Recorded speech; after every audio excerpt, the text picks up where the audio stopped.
Over thinking. বর্তমানে প্রায় প্রতিটি মানুষই কিন্তু এই সমস্যাটার সম্মুখীন হয়েছে। বর্তমানে মানুষ কিন্তু ওভার থিঙ্কিংয়ের সমস্যায় খুব বেশি রকমভাবেই ভুগছে। তো আজকে আমি ভিডিওতে তোমাদেরকে এই ওভার থিঙ্কিং থেকে কীভাবে ওভারকাম করা যায় তার 3টে ছোট্ট ছোট্ট টিপস দেবো, বা বলতে পারো 3টে লেভেলের মাধ্যমে তোমাদেরকে বুঝিয়ে দেব যে ওভার থিঙ্কিং কোনো প্রবলেমই নয়। ওভার থিঙ্কিং থেকে নিজেদেরকে ওভারকাম করে নেওয়াটা খুবই সোজা। তো এখনও পর্যন্ত যারা আমাকে সাবস্ক্রাইব করোনি তারা প্লিজ গিয়ে আমার চ্যানেলটাকে সাবস্ক্রাইব করে দিও, আর পাশে থাকা বেল আইকনটা প্রেস করে দিও যাতে আমার নতুন যে কোনো ভিডিওর নোটিফিকেশান সবার আগে তোমাদের কাছে পৌঁছায়। আর প্লিজ লাইক এবং কমেন্ট করতে ভুলো না, কারণ তোমাদের কমেন্ট থেকে আমি অনেক কিছু শিখতে পারবো এবং তোমাদের কমেন্ট থেকে আমি পরবর্তী ভিডিও বানানোর ইচ্ছেটা বাড়বে আমার। তো চলো বেশি কথা না বাড়িয়ে আমরা সোজা পয়েন্টে চলে যাই। ফার্স্ট পয়েন্ট বা ফার্স্ট লেভেল বলতে পারো, ওভার থিঙ্কিং কোনো প্রবলেমই না। সবার আগে আমাদেরকে এইটা ভাবতে হবে, ওভার থিঙ্কিং কোনো প্রবলেমই না। তো একটা ছোট্ট উদাহরণের মাধ্যমে বুঝিয়ে দিই, তাহলে তোমাদের এটা বুঝতে ভীষণ সুবিধা হবে এবং নিজেরও লাইফে সেটাকে অ্যাপ্লাই করতেও সুবিধা হবে। এবং এই 3টে যে পয়েন্ট আজকে বলবো আমি আমার নিজের লাইফেও অ্যাপ্লাই করেছি এবং আমি তোমাদেরকে গ্যারান্টি দিচ্ছি যে তোমরা নিজের লাইফে এটাকে অ্যাপ্লাই করলে একটা ভালো ফল পাবে, কারণ আমি নিজে পেয়েছি। তো চলো, তো ফার্স্ট লেভেল কি আছে, ওভার থিঙ্কিং কোনো প্রবলেমই নয়। তার একটা উদাহরণ দিই। ধরো একটা 60 বছর বয়সে বৃদ্ধা, তার সব দাঁত পড়ে গিয়েছে বা তার সব চুল পেকে গিয়েছে, এটা নর্মাল, স্বাভাবিক।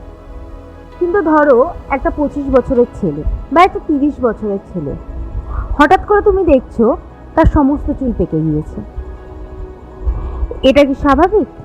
না, এটা কিন্তু অস্বাভাবিক। এটা খুব কম মানুষেরই হয়। তুমি ধরে নাও 100%-এর মধ্যে হয়তো 10% মানুষের এই সমস্যাটা হলেও হতে পারে,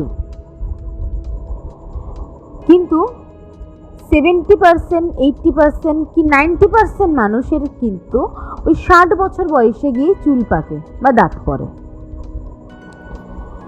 তো এখানে আমি প্রথমেই একটা কথা বলেছি, এখন বর্তমান সময়ে প্রায় প্রতিটি মানুষের প্রায় 70-80% মানুষেরই কিন্তু ওভার থিঙ্কিংয়ের প্রবলেম রয়েছে।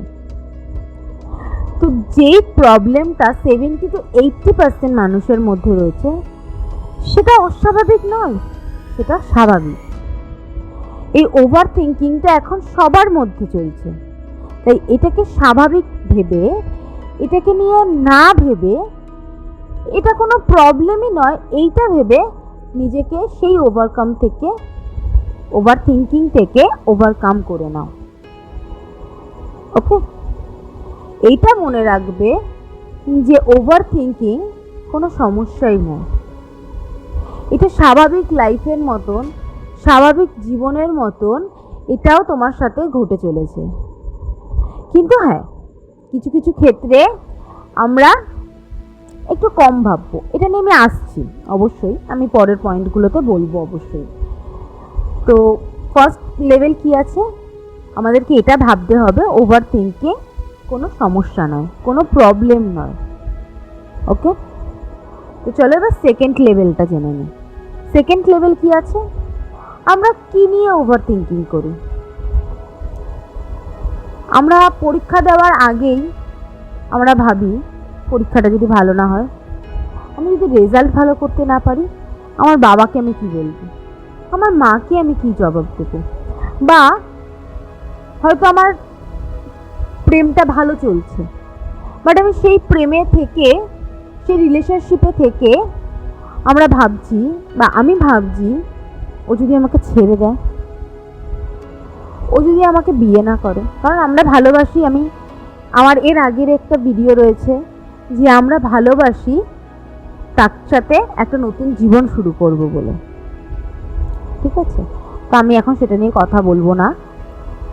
তো আমরা যে রিলেশনশিপটাতে থাকি, আমরা সেখানে থেকে মনে করি আমি ওকে ভালোবাসি, কিন্তু ও কি আমাকে সেই একইভাবে ভালোবাসে? আচ্ছা, আমায় যদি ও ছেড়ে চলে যায়, তখন আমার কি হবে? আমি আমার বাবা মাকে কি মুখ দেখাবো, বা আমি আমার বন্ধু বান্ধবকে কি বলবো? এই যে থিঙ্কিংগুলো না, হয়তো সেই সময় রিলেশনশিপটা খুব ভালো চলছে, বা পরীক্ষার সময় যে ঘটনাটা বললাম, পরীক্ষাটা হয়ইনি, তার আগে আমরা ভেবে ফেলছি। তো সেকেন্ড লেভেলটা এটাই, বা সেকেন্ড পয়েন্টটা এটাই, বর্তমানটাকে নিয়ে ভাবো। ভবিষ্যৎ বা অতীত নিয়ে বর্তমানটাকে নষ্ট করো না। অতীতকে ভেবে বা ভবিষ্যৎ ভেবে, অবশ্যই যে ভবিষ্যৎ ভাববে না, হ্যাঁ, একটা মানুষের ভবিষ্যৎ চিন্তাধারাটা আলাদা, এবং ভবিষ্যতে আমি বর্তমানটা ঘটেইনি তার আগে আমি সেটা নিয়ে যদি ভবিষ্যতে ভেবে ফেলি যে আমি পরীক্ষায় ফেল করলে বাবা মা কী বলবে, বন্ধু বান্ধবরা কী বলবে, এইটা হচ্ছে ভবিষ্যতের ভাবনা। এই ভবিষ্যতের ভাবনাটা ভেবে নিজের বর্তমানটাকে নষ্ট করো না। কারণ বর্তমানে যে বাস্তব ঘটনাটা তোমার সাথে ঘটছে বা ঘটবে, সেটার উপরে ফোকাস করো। দেখবে আস্তেই আপনি তোমার মাথা থেকে যে ভবিষ্যৎ এবং অতীতের চিন্তা ভাবনাগুলো আছে না, সেগুলো সরে যাবে। শুধুমাত্র তোমার ফোকাসটা একদম স্থিরভাবে বর্তমানে রাখো। হ্যাঁ, বর্তমানে তোমার পরীক্ষাটা ভালো হয়েছে, তুমি ভাবতে পারো যে আমি ভালো রেজাল্ট করব। বর্তমানে তোমার পরীক্ষাটা খারাপ হয়েছে, তুমি সেটা নিয়ে ভাবো, কিন্তু তুমি এখনো পরীক্ষাই দাওনি।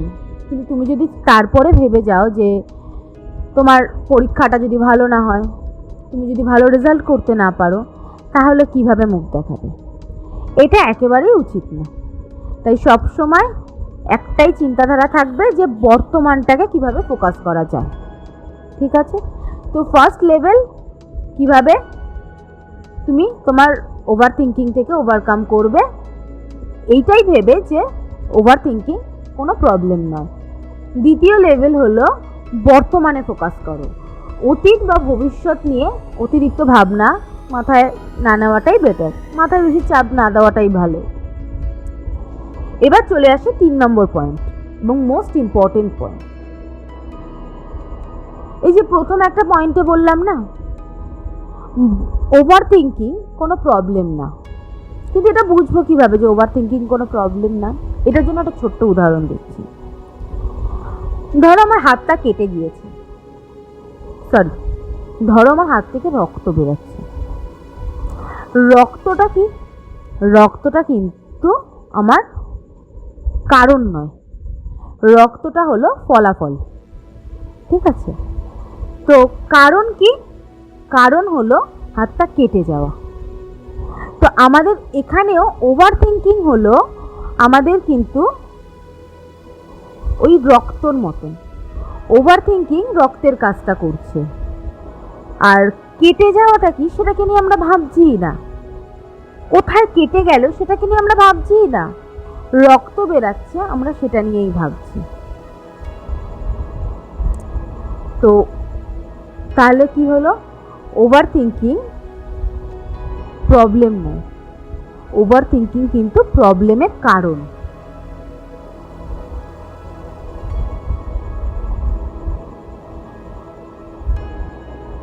ওভার থিঙ্কিং কোনো প্রবলেম না, ওভার থিঙ্কিং হলো কারণ।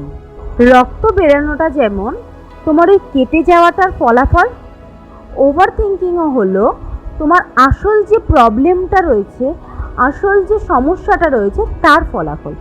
তো আমাদেরকে আগে থেকে জানতে হবে এবং বুঝতে হবে যে আসল প্রবলেমটা কোথায়, আসল সমস্যাটা কি, আসল কারণটা কি। ওভার থিঙ্কিং কিন্তু আসল কারণ নয়, ওভার থিঙ্কিং হলো আসল কারণটারই ফলাফল। তো আমাদেরকে সেই আসল কারণটা বার করতে হবে। এটাই হলো আমাদের 3 নম্বর এবং সবথেকে মোস্ট ইম্পর্ট্যান্ট পয়েন্ট। তো 3টে ধাপ কি বললাম? ফার্স্ট, আমাদেরকে এটা বুঝতে হবে প্রথমে, ওভার থিঙ্কিং কোনো সমস্যা না। এটা প্রত্যেকটা মানুষের মধ্যেই হচ্ছে এখন। প্রায় 70-80% মানুষের মধ্যেই ওভার থিঙ্কিং চলছে, ওভার থিঙ্কিংয়ের সমস্যাটা দেখা দিয়েছে। তো এটা কোনো সমস্যা নয়, এটা কোনো প্রবলেম নয়, এটা আগে আমাদেরকে মাথায় মাইন্ড সেট করতে হবে। দ্বিতীয় ধাপ কি আছে? দ্বিতীয় ধাপ হলো বাস্তবটা নিয়ে ভাবি, বর্তমানটাকে নিয়ে ভাবি। ভবিষ্যৎ বা অতীত নিয়ে ভেবে বর্তমানটাকে নষ্ট করে তো লাভ নেই। আর 3 নম্বর হলো ওভার থিঙ্কিং কোনো প্রবলেম নয়। ওভার থিঙ্কিং হলো তোমার বাস্তবে ঘটে যাওয়া যে সমস্যাটা, বাস্তবে ঘটা প্রবলেমটা বা অতীতের প্রবলেমটার ফলাফল মাত্র। তো সেই ফলাফলটাকে গুরুত্ব না দিয়ে আমরা ওই সমস্যাটাকে গুরুত্ব দিই, কারণটাকে গুরুত্ব দিই, রক্তটাকে গুরুত্ব না দিয়ে কাটা ঘায়ে একটু মলম লাগাই, তাহলে গিয়ে রক্ত পড়াটা বন্ধ হবে। ঠিক এমনভাবেই প্রবলেমটার ওপরে একটা সমস্যার সমাধান তৈরি করি, প্রবলেমটার এগেনস্টে একটা সলিউশন বার করি। তার জন্য ওভার থিঙ্কিংটা করব না। সলিউশনটা বার করলে ওভার থিঙ্কিংটা এমনিই চলে যাবে। তো যদি তোমাদের আমার এই ভিডিওটা ভালো লেগে থাকে তাহলে প্লিজ লাইক করে দিও, আর আমাকে কমেন্টে জানিও যে তোমাদের এর পরের আমি ভিডিও কি আনবো। তোমাদের কমেন্টের জন্য ওয়েট করে থাকবো। কমেন্ট করো, আমারও ভালো লাগবে। এবং আমার যদি কোনো ভুল থাকে, কোনো রকম কোনো খারাপ লাগা থেকে থাকে তোমাদের, বা আমি যদি কোনো ভুল বলে থাকি, তাহলে আমাকে জানিও কমেন্টে। আমি নেক্সট ভিডিওতে সেই ভুলটা শুধরে নেব। তো আজকে এই পর্যন্তই, দেখা হচ্ছে আর একটা ভিডিওতে।